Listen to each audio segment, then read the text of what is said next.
Буындап оқудың ең оңай тәсілі. Алдымен дауысты дыбыстарды дұрыстап созып айтамыз. А, ә, о, ө, е, о. Дауыссыз дыбыстар созылмай қысқа айтылады. Б, В, Г, Ғ, Д. Балалар, суретте не көріп тұрмыз? Дұрыс айтасыңдар. Бірінші жолда А әрпінен Р әрпіне кетіп бара жатқан машинаны көріп тұрмыз.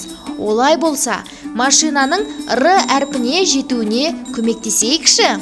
Ол үшін біз А әрпін созып тұруымыз керек. Машина Р әрпіне жеткенше дейін. Ар, ақ, ай, ал. Келесі буындарға назар аударайық.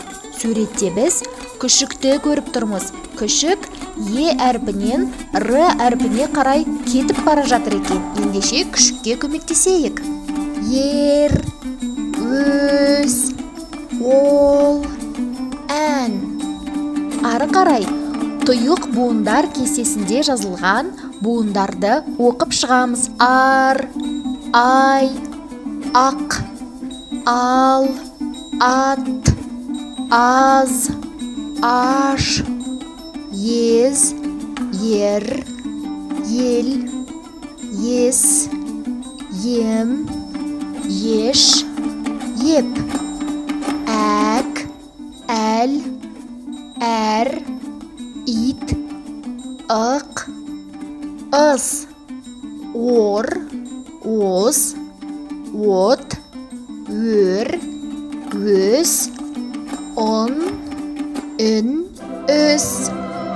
Осы видео ұнаса, лайк басып, каналымызға тіркел.